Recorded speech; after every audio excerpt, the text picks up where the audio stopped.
Happy Wednesday! I hope wherever you are in the world you're having a wonderful week and you're feeling fantastic and you're full of happiness and joy and light and you're holding your frequency and you feel wonderful. I really wish that for you wherever you are. We are in the middle of quite a tense time in the UK. The nationwide lockdown has lifted today, I believe. So we were under a nationwide lockdown, but we've gone straight out of a nationwide lockdown into a tiered system where there's 3 tiers.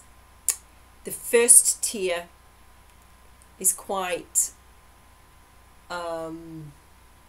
it's not as restrictive as the higher tiers, and there's only one place in the whole of our country, which I believe is Cornwall, that's gone into tier 1. The rest of the country is in tier 2 and tier 3. Where I live, we're in tier 3. So what that basically means is you can't socialise, you can't see anybody. You can go to work. Ideally you should work from home. The kids can still go to school because it's not that deadly that the kids can't go to school. The kids can still go to school, but we're not allowed to go out because it's far too deadly for us, but it's not too deadly for the children, which is just ludicrous. It's all about controlling the children. And we can still go food shopping at the moment, but they've just announced that there's been a huge outbreak of avian flu in the UK. So all of the Christmas turkeys and chickens are being culled, which obviously is going to cause a stampede in the supermarkets on the turkeys and the chickens. And all of the restaurants and the pubs in the UK are closed. They can't open. But you can go and get a takeaway to eat in your house. But you can't go and sit in a restaurant or go to a pub. But the government have said that for 5 days coronavirus doesn't exist over Christmas. So over Christmas we're allowed to see our families. Up to 2 households you're allowed to socialise with. And of course you will be protected over the Christmas period to socialise with those 2 families because the government has said coronavirus doesn't exist over Christmas. And all of the people in my family who are still fast asleep, because many of them are, just march along with that. Don't question it. Don't ask why the government says it's okay for 5 days that we meet with our family. They just accept it and take it. Oh, well, the government obviously know what they're on about, so it's okay. We can meet up with our families for 5 days over Christmas. Anyway, I never expected Christmas to even be a thing this year because of how crazy it's been. And hopefully, you know, I'm wanting to pootle off to New Earth on the winter solstice on the 21st. So I've given no thought whatsoever to Christmas in my house this year. In fact, I've even turned my dining room into a schoolroom because we're now homeschooling the children because we think the schools are it's just ludicrous. The things that they're doing in the UK with the little ones, with the hand sanitizer, and they're only allowed to go to toilet at set times. So they're regulating how much these little ones are drinking, so they don't go to the toilet that often, because every time they go to the toilet they have to clean it because of COVID. So we've taken our kids out of school and we are homeschooling our children ourselves. So there's been quite a lot of changes in the Whitworth household over the past couple of weeks, and it's made the house nicer, have to admit. You know, all of these changes that have happened, I know the sinister reason behind them in terms of the dark agenda, but also in terms of our life as a family, it's actually been affecting our life in a really positive way, I would say. Because now I have my children with me all the time. They don't leave me to go to school. They're with me all the time. When I'm working, they're with my husband or my mum and dad. Lots of changes have happened in our household. The industry that my husband works in, since COVID, is completely decimated. It's just decimated. So he's now at home a lot more. So he's around to homeschool the children whilst I work and do these sessions. So it's brought us closer together as a family because we're all together all of the time, which is beautiful. And this is how all of the different realities and timelines at the moment all kind of intermingle in a big soup. You know, something that the dark agenda does that forges their way forwards in the darkness also provides a very significant upliftment of light within people's lives who choose it to be that way. But at a certain point,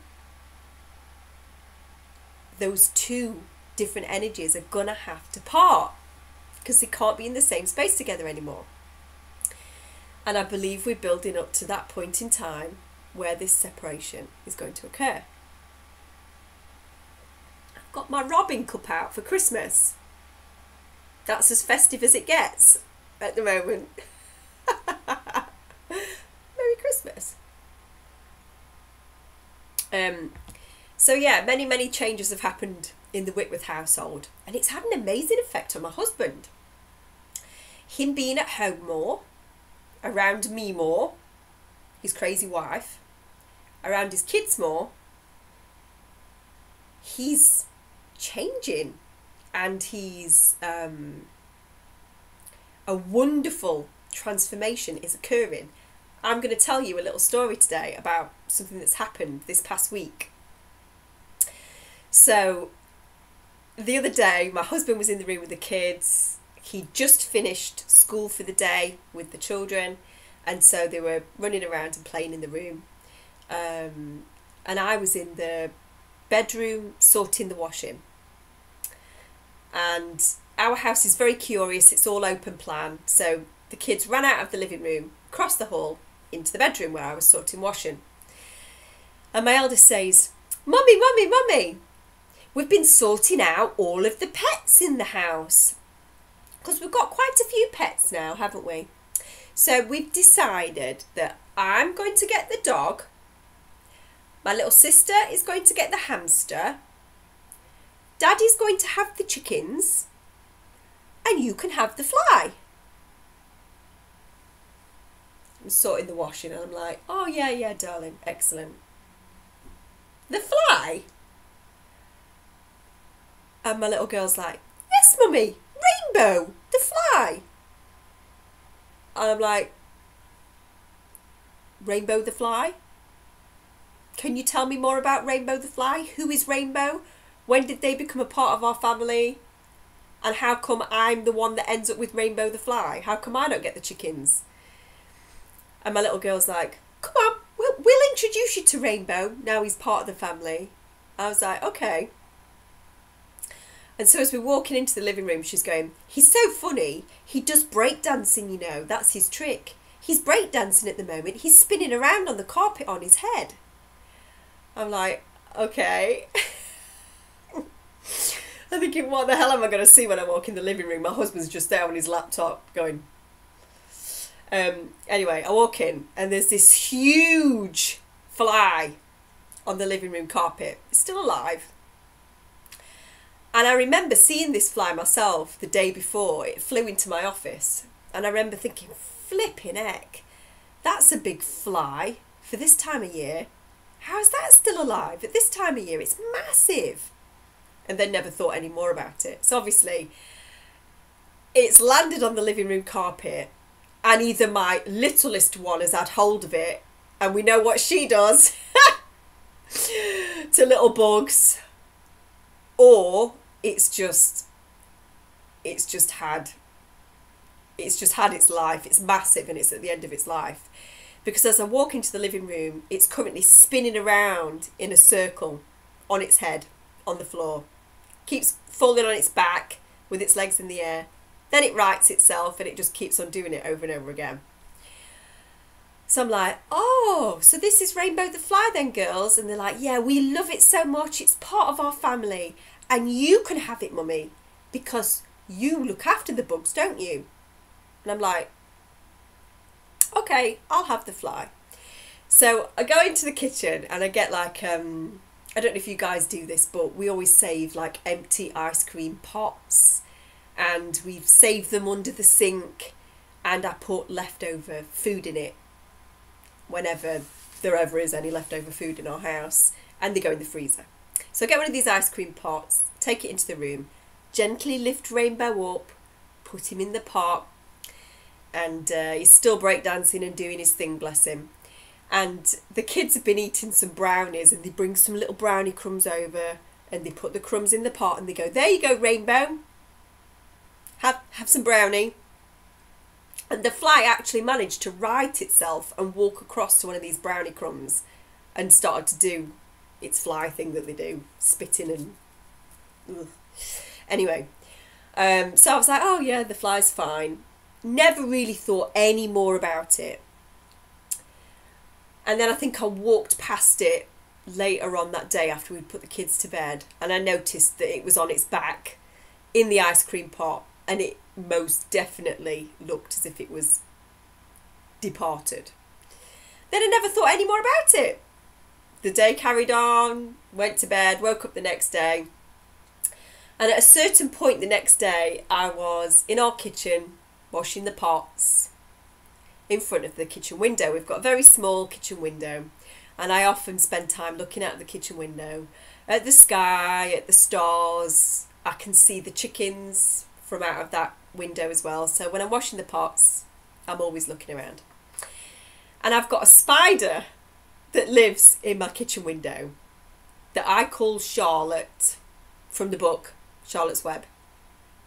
I'm quite attached to this spider because when I harvested my first ever cauliflower that I grew myself from seed out of our garden, when I took the cauliflower into the kitchen and I began to break off the leaves and rinse it under the tap to prepare it for tea, this spider crawled out, pootled its way across the draining board up onto the window, and it's been in my kitchen window since the summer. And I've become very attached to this spider. God, I'm absolutely crazy, I know. Because I just talk to him. You know, he's part of my daily existence. I'm calling him he, but I call him Charlotte. Poor confused spider. And he's just part of our life, part of my life. So anyway, I'm washing the pots, chatting away to Charlotte about life, and I look up and I notice that what I've been talking to for the past 15 minutes is not Charlotte the spider. And I look up round the window to see where she is, and Charlotte is at the top of the window. I can see her, she's still there, she's not gone. So I'm like, phew, Charlotte's still there. But what's that? What's that I've just been talking to? And I look at it a bit closer and I'm like, no. Yeah. It was Rainbow the fly. I knew it was Rainbow. I could tell. Because there's no flies that are as big as that. I mean, it would just be crazy to have two flies in the house that were as big as Rainbow the fly. Rainbow is massive. And I'm like, oh my God. So, was Rainbow not dead? Did they manage to get out of the ice cream pot, fly up, fly around the house, and then get caught in Charlotte's web? How did Rainbow the fly end up in Charlotte's web? Because I'm sure Rainbow was dead. I'm sure. So anyway, I'm like, hang on. Now, the last time a situation like this happened, this was to do with your husband. You need to go and have a chat with him because, you know, he might know something about this. After the flipping sauerkraut, I thought I'd better check with him. So I walk into the living room and I go, darling, Rainbow the fly. And he goes, oh yeah, Rainbow the fly. Oh, well, you know, I've put him in Winston's web. It's a tongue twister. I'm like, Winston? And he's like, yeah, Winston the spider. There's a spider. I don't know if you know this, but there's a spider in the kitchen window. And I talk to it all the time. You know, when I'm preparing coffee or washing the pots, I call it Winston. And I was a little bit concerned about Winston because, you know, it's slim pickings at this time of year. There aren't many flies around. And when Rainbow died, I thought to myself, maybe a shame to waste it. So I stuck it in Winston's web.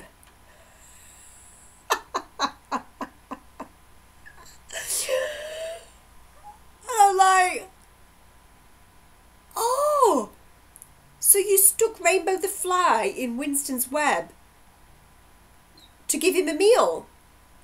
And my husband's like, yeah, you know, I thought it would be a nice thing to do.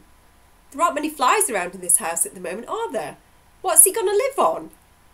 And I was like, oh my God, this is amazing. Finally, this huge spiritual change is happening. And, you know, before, my husband is somebody that would go out of his way to swat a fly. Or if there was a spider, you know, he wouldn't even notice it. And now he's talking to the spiders. He's called it Winston, although to me it's Charlotte.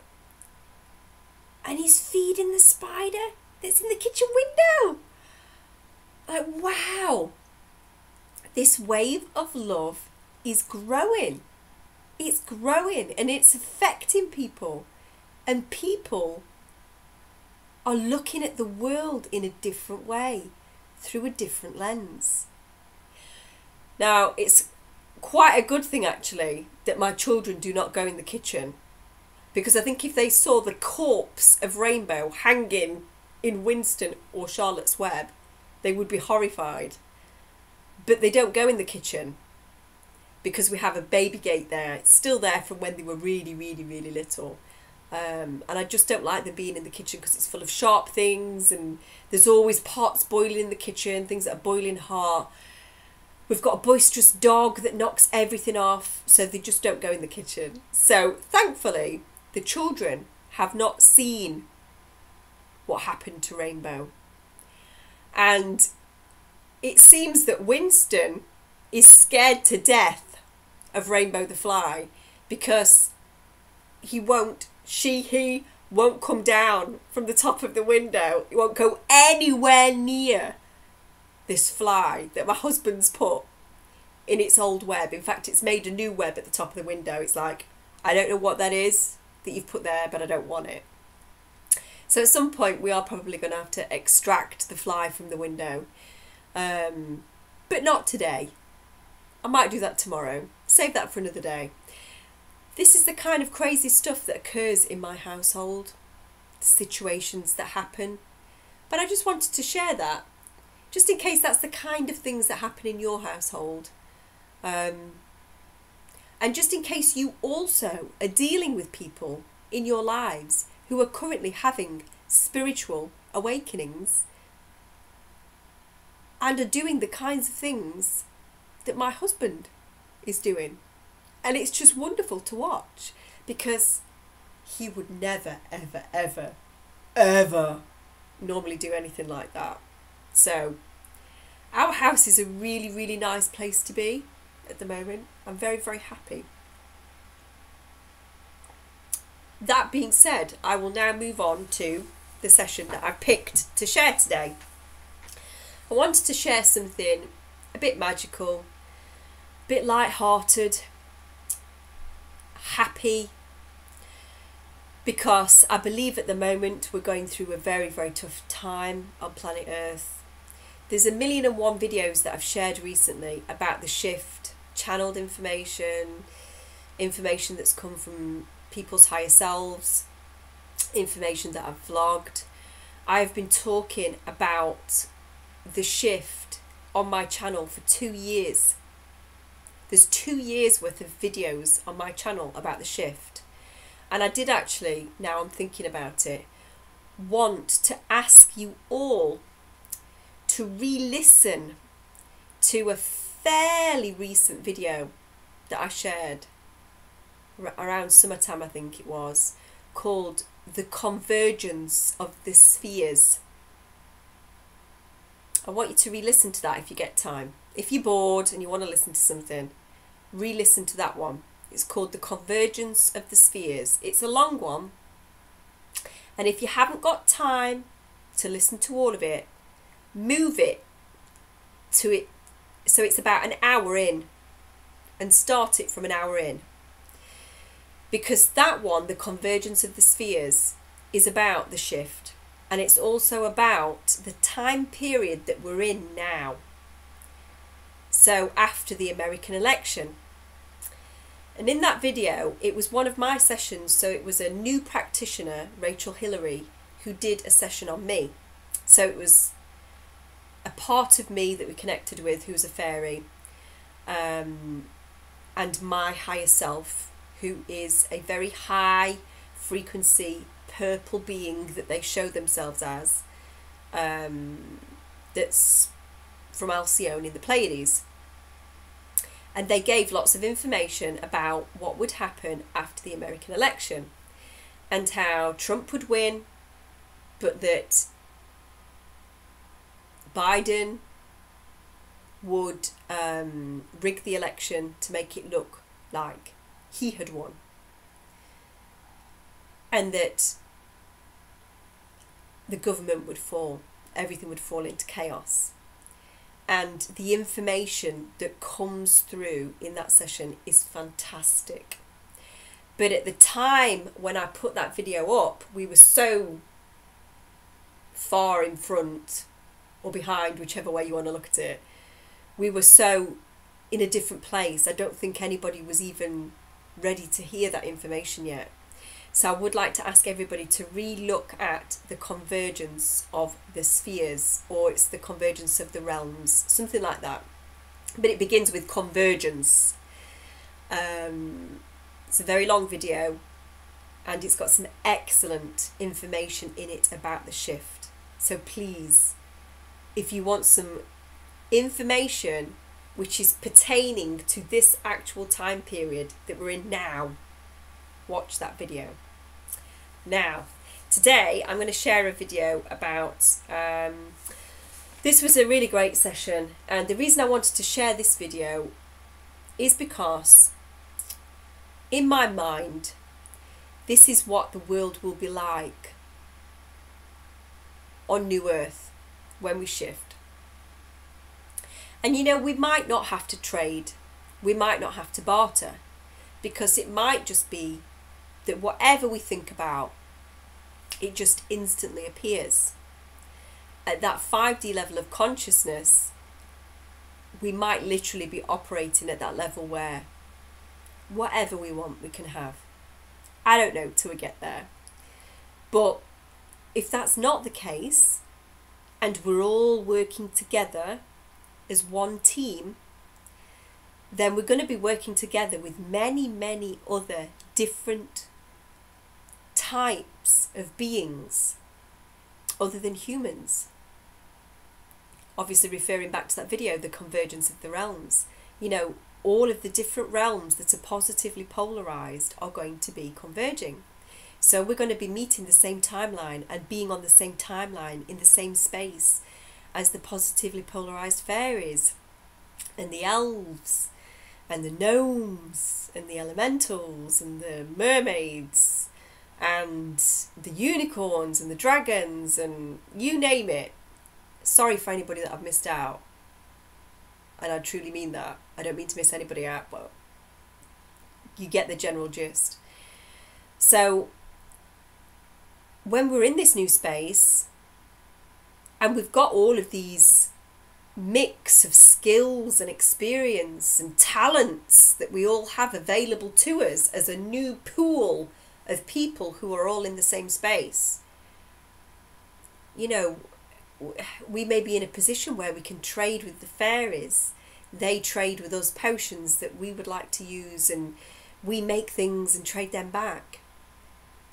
Everybody will be able to share what they have, their experience, their knowledge and wisdom, and it's going to be absolutely amazing. And when I conducted this session, in my mind I was thinking, wow, I feel like this has come forward at this time to show us a little bit about what New Earth will be like. Now there is the odd part in this which would not happen on New Earth, because there won't be any negativity on the New Earth plane. It is a positively polarized place of light, and the people that go there are the people that want to experience that experience. So in that frequency space, in the positively polarized fifth dimensional realm, there would not be able for anybody to exist there who has got a low nasty frequency, who's trying to do underhand things, because they would not be able to vibrationally access that space. So that's where my idea, my concept of New Earth and this session differ, because there are a couple of people in this session who do not have the best interests of everybody at heart. But I wanted to share this session today because I think there's some really valuable lessons and wisdom in it, in terms of how all of us as positively polarized beings need to treat each other and behave on the New Earth. So I do apologise, it's only taken me half an hour to get to the session. Not doing too bad today. Right, here we go.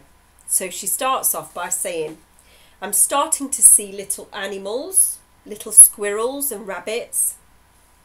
There's some deer off in the distance. It's starting to look a bit like a forest with tall trees. Tell me more about that forest as you make your way through it.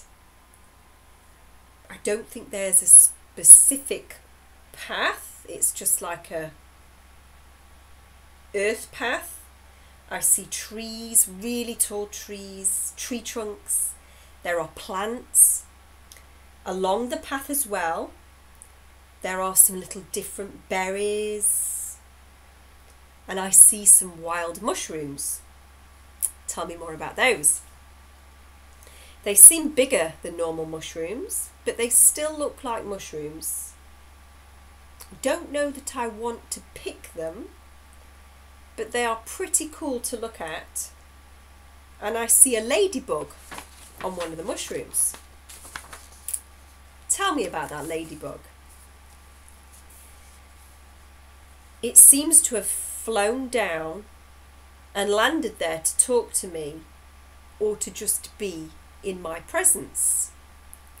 Allow yourself to connect to that ladybug so that it can talk to you and deliver its message. It seems to have a presence of being like my brother, just coming to greet me and saying hello. And if you become aware of yourself now in this place, as you connect with this ladybug, tell me more about what you look like. I have long wavy hair. It's like a honey blonde colour. I have a similar face to what I have now, but not exact. And I feel like I'm wearing a long flowy white dress It almost looks as if it could be a nightgown, but I don't think that's what it is. It's just a long, flowy white dress. Do you feel as if you're holding anything in your hands? The ladybug has just jumped up onto my hand, and I have a basket in the other hand. Tell me more about that basket. Do you feel as if there's anything in the basket? I have some flowers. I have some little bits of plants and berries, little odds and ends that I've foraged in the forest on my walk. And if you connect with that ladybug that has jumped onto your hand, what does that ladybug wish for us to know today? I just get a sense of overwhelming love. It's not really like a conversation. It's just a feeling. It's a feeling of love and peace and happiness. Go ahead and make your way through that forest with your basket and your ladybug friend, and I want you to tell me what you see as you make your way through the forest. I'm seeing like little fairy tree houses, like little doors built into the trees, and then up where the branches start off, I see little fairy villages in the trees. Tell me more about those. They're kind of simple, made of sticks and leaves for the roofs, almost a little bit like birds' nests, but not exactly that shape, but they're made out of the same types of things, like the ground cover from the forest floor. And these little sticks and leaves, they almost seem like they would be undetectable to most people that would just walk by them and not see them. But I see them because I know they are there, and they make me smile. And as you walk through them, do you feel as if there's anybody else there with you? I don't feel like there are any other people with me at the moment, but I feel like I'm surrounded by little forest animals and a few of the fairies that live in the trees. Tell me more about the fairies that live in the trees. They seem more like woodland fairies. They don't seem to be like the traditional, what you would think of as like Tinkerbell type fairies. They just look like little tiny humans, but they're dressed in things that are made from the forest. Tell me more about that. How are they dressed? They have little dresses made out of leaves and some type of material that's really earthy. I'm not sure exactly what it is, but it doesn't look like a fancy silk or anything. Almost like a burlap type of material. It's like they've made it from organic items, and they put like little flowers on them and in their hair to make them pretty and decorative. And as you look at these fairies, as you walk past, tell me more about what it is that they are doing. They're going around to different trees and bushes, and they have little baskets as well, and they are collecting items to put in their baskets. And I get a sense that they are making something with these items, like natural healing medicinal items that they somehow make. and then they put this stuff into little teeny glass jars or vials. And this stuff that they make, that they put in these little glass jars, what is it that they do with that? They use it to barter and trade for other items that they want. They also use it to heal sick animals. Seems like it's really valuable. The people that they barter and trade with really want this stuff because it's very, very healing. Everybody wants it. Everybody wants to stock up and have this magical healing potion that the fairy makes, because it seems like they really can't get it anywhere else. The fairies have a magic ability that nobody else really has. So even if they were to try to mimic what is in it, it would not be the same.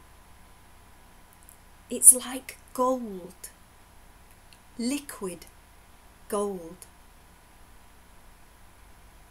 Tell me more about that magic ability that the fairies have that cannot be mimicked. They just have this natural ability and knowledge to make these healing potions. And their magic actually comes from their DNA. But it also comes from their pure intentions, their pure hearts, goodness. Beautiful. And as you walk past these fairies that you can see in this incredible place, tell me more about yourself and how it is that you connect to these fairies, how it is that you can see them. I'm a friend to them.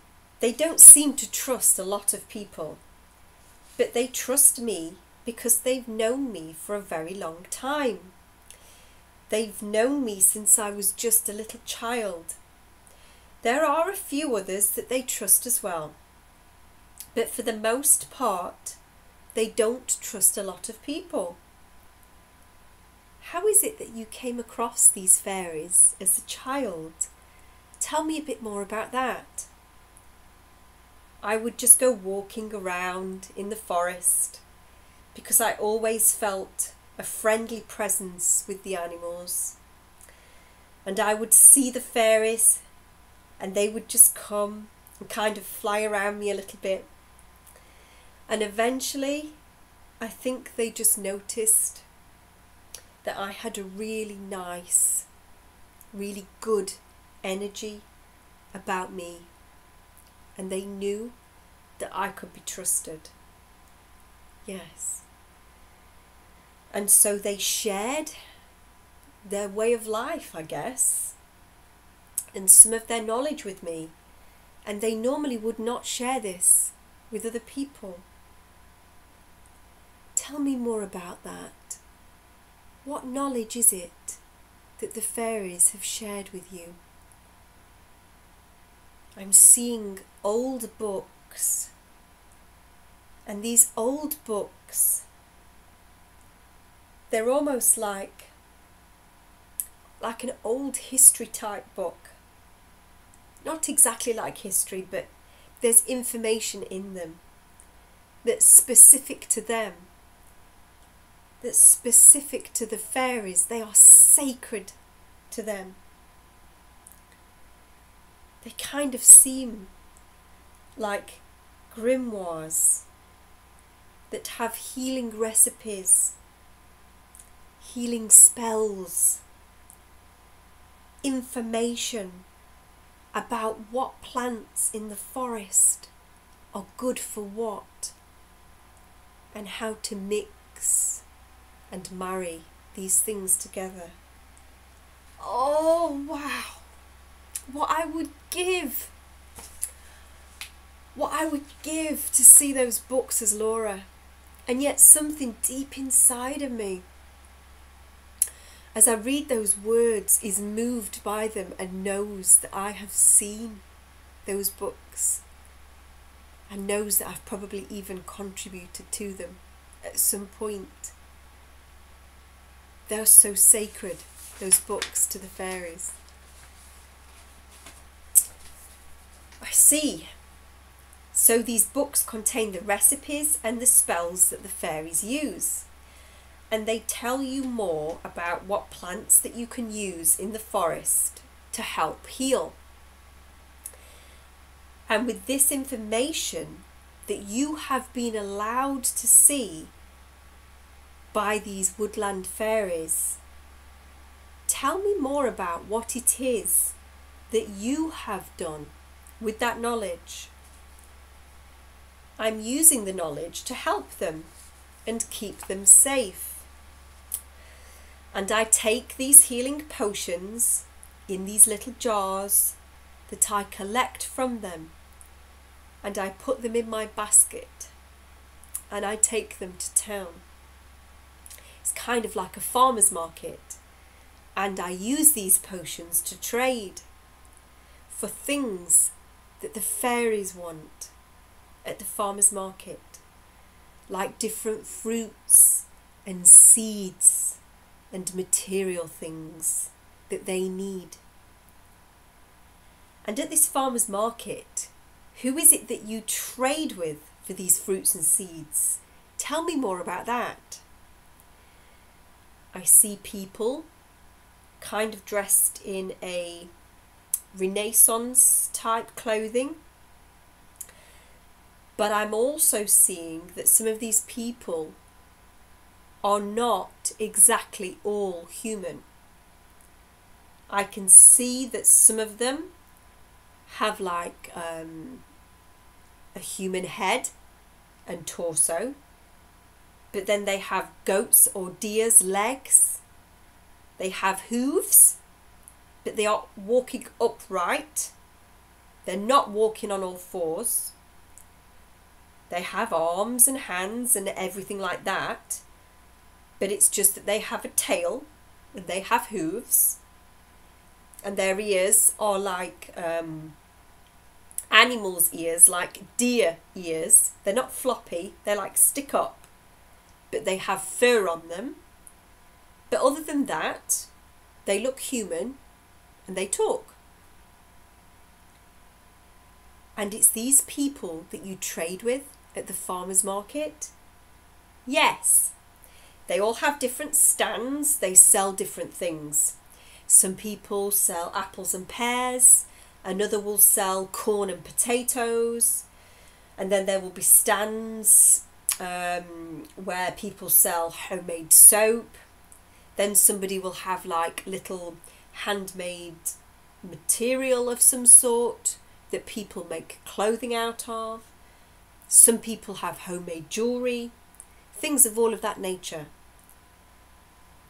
And do you walk around with these jars and potions and speak to people, or do you have your own stand on this market where you go?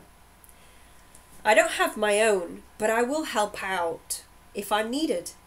I have a lot of friends that work on these stands, so I will fill in for them if they need help, but I don't own my own stand. How is it that you find the people to trade with who want those fairy potions that you bring with you? I just seem really familiar with these people. We've grown up together, same villagers. They know what I have and I know what they have. And when the fairies tell me what they need or want, then I'll go to that stand and I will trade a certain amount of their potions for the items that they have. Seems like sometimes I have people fighting, not like physically fighting, but I have people begging me to come and trade the potions for their items because it seems like it's such a hot commodity that they cannot get enough. Yes, these potions that you have are highly sought after. Yes, and I'm the only one who can do the trading. Tell me more about that. Why is it just yourself that can do the trading? Because the fairies don't really trust a lot of people, so they need somebody like me, who they knew, who would not have any sort of bad intentions in trading these potions. And why is it that the fairies do not go and trade themselves at the market?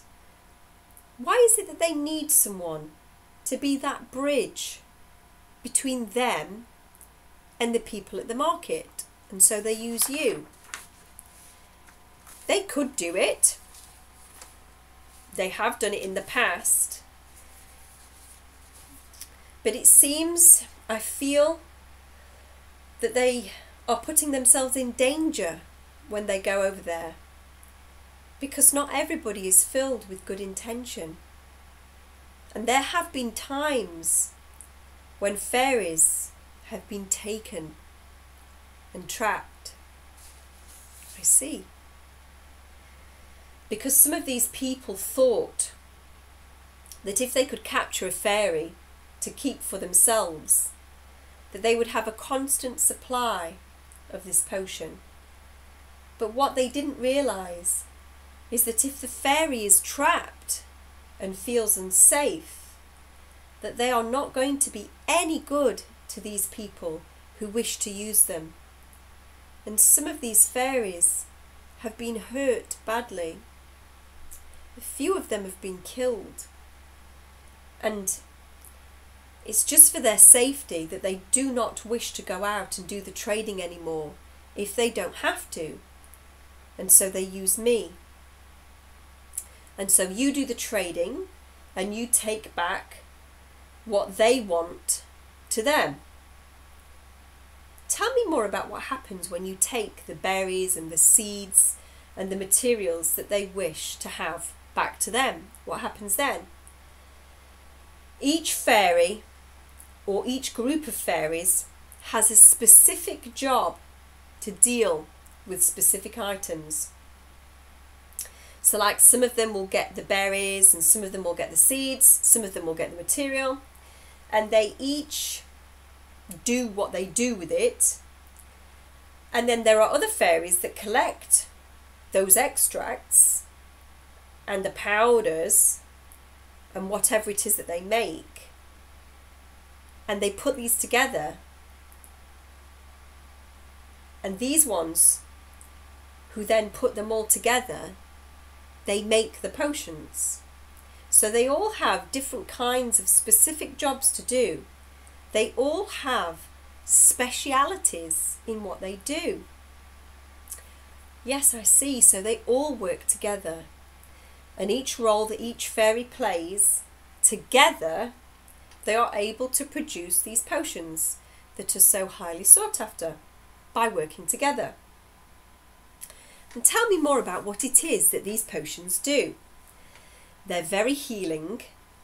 So like if somebody gets sick, or if somebody gets an injury, or if they have an open wound, they can use these potions to pour in the wounds, or they can drink the potions, or if they've got a rash, they can rub it on, and it heals. The potion heals.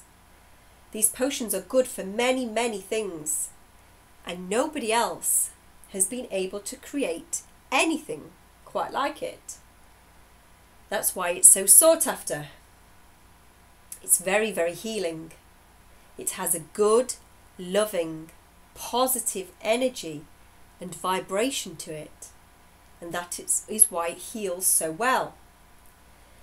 If somebody's child came down with something, say they had the flu or something that could potentially kill them, take them out, they will go down to one of these stands that just happens to have one of the potions from the fairies, and they would barter and trade with something that they have or that they made for one of these potions, and they will take it back, and the potion will heal their child or themselves. And as this person that is this bridge between the Woodland Fairies and these people of the farmers market, the people of the village, what message do you have for us today? What information would you give to us that we would benefit from your experience of being in this position as this intermediary between these two worlds? Having the best intentions for everything and everyone is the best way to live and get what you want. To basically have everything that you need. Because when you don't have good intentions towards something or someone, it's always going to make life difficult for you. It's going to take something away for you. So always having the best intentions and living in love and kindness and compassion is what we all need. Fear and anger and deceit really do not get you anywhere. It makes you untrustworthy. So people do not want to help you and do not want to trade with you. People do not want your items, and people do not want to trade with you if they feel the energy of deceit and untrustworthiness coming from you. So always have the best intentions for everything and everyone. It is the best way to live and to get what you want. I thought that information was just incredible. And that is basically oneness. That is service to others. If you all work in service to others, you yourself will never be lacking. Because it also follows that the services of the collective are also in service to you. So the day that everybody changes into that energy of service to others is the day that we experience heaven on earth. That is the shift. That is the shift into the 5th dimensional frequency. Because the day everybody goes into the energy of service to others, the collective as a whole makes sure that everybody has everything they need. Make sure that everybody has food and water. Make sure that the young are protected. Make sure that the old are protected and cherished and listened to. And that the young are protected and cherished and listened to. That is a 5th dimensional, positively polarized society. That is heaven on earth. That is the shift. And that's why I wanted to share that beautiful information today, because it's something for all of us to think about. And in the spirit of helping others and sharing and working in oneness as brothers and sisters of the light across the earth, I have opened a thread up on my YouTube channel under the community section, which I would like to encourage everybody to share information about the services that they provide, about the things that they make and sell, so that over this Christmas period we can share the resources that we have amongst each other, so that we can spend money that we have to spend on loved ones for Christmas amongst the light community, instead of giving it to the big global corporations. So we can support each other, so we can start that awareness of dealing amongst ourselves as a group of light, trustworthy people. So I would encourage everybody that has some form of service, that they use, and that includes hypnotherapy. My ego does not require me to be the only hypnotherapist on my YouTube channel. Please advertise yourselves in the thread. Whatever you do, I am more than happy for you to say, this is who I am, this is what I do, this is my website, this is what I charge, this is how you can contact me. Please put yourselves on this thread. It's very obvious which thread it is. I think it's the last thread that I put up on the community section. It's got a beautiful picture of stars on it, and it quite clearly states that that thread is open for everybody to advertise the services that we have as a community. You know, I know there's many hypnotherapists, there's many tarot readers, there's many psychic mediums, there's many transformational healers, there's Reiki specialists, angelic Reiki specialists. I don't need to name every single modality that we have amongst us. We are such exceptional people. Whatever it is that is your modality, please advertise it on that thread. Make sure that people know your name, what you wish to be known as, put your website address on there. If you have any offers that you are offering for people, if they buy over Christmas, please put those on there. Put on how people can contact you, and encourage people to go back to your own website, to your own email address, so that you use the thread as a place to advertise, but people are encouraged to go back to your website, so you retain people's business. Also, if you make things, you know, there's so many things that people make that are beautiful, that people would love to buy. Please advertise them on this thread. And, you know, if there's certain things that people make that if we were to post them, they might not get there in time for Christmas. Also have in mind gifts for next year that you can buy for people. Let's support each other, because it's been a hell of a year. It's been a really tough old year, and I would encourage everybody to start thinking about coming together as a group of light and joining together where we can, because where the light joins, it grows stronger. What else do I have to mention? Oh, I've seen 1111 so many times this week. That seems to be popped back up, which is wonderful, because it's telling me I'm on my path. Having some amazing sessions, amazing information coming out in the sessions. This week I'm in America, I'm in Oregon, I'm in Australia tomorrow, Chile tomorrow, and the Netherlands on Friday. So all over the globe this week.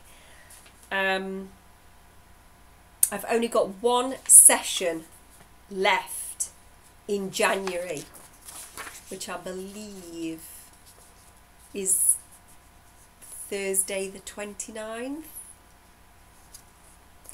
It's the last session in January anyway, which is an 11:30 a.m. UK time start. So it would be an early start for America, around 5 a.m, 6 a.m start. but it's doable for America. It's also obviously doable for the UK and Europe and South Africa. So if you've been meaning to book a session and you get any money for Christmas and you want to do something for yourself that is transformative, I've got one session left in January that's on the website. So I think that's everything I wanted to mention today, other than it's going to be a shaky few days, week, with all of the information that's coming out about everything. Remain in your heart space. Remember that this is the polarization, the great polarization of the worlds. The energies are polarizing. Remember, what people choose to do to you is their karma. What you choose to do to them is yours. Try and stay in your heart space as much as possible and not get triggered. Oh my goodness, I know it's hard.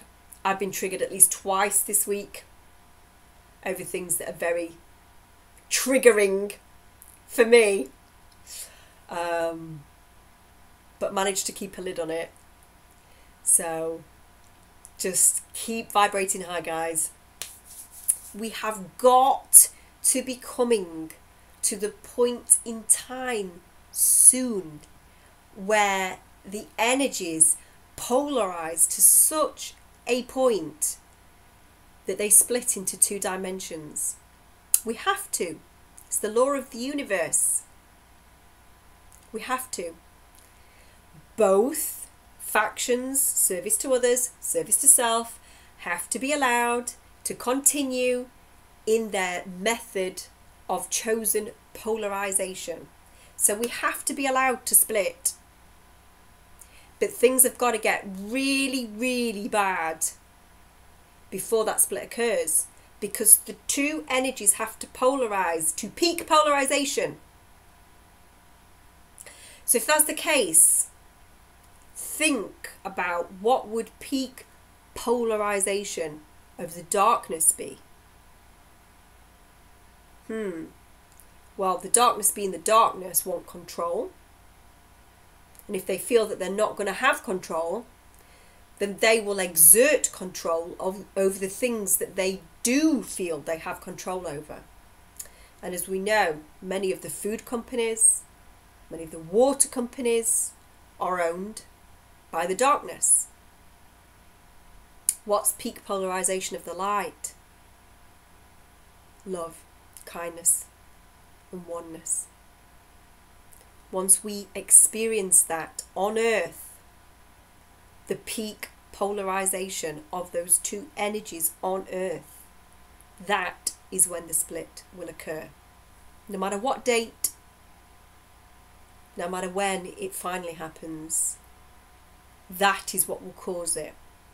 The peak polarization of the darkness, or in other words, service to self, path, and the light, service to others. So at some point, we are going to get to peak polarization in terms of the darkness. But find comfort in that. Find solace in that. That if we're at the point where everything has gone crazy and the darkness are trying to control the food chain and the water supply, then the shift is upon us. And that's all I have to say for 1 week. I'll see you again next week. Make sure you keep vibrating high. Make sure you look after any creatures that you find in your house and treat them with love. And until the next time I see you guys, make sure you stay in your heart space. You keep smiling. You use humour to get you through these hard times. And you keep vibrating high. Love you all. See you next week. Bye.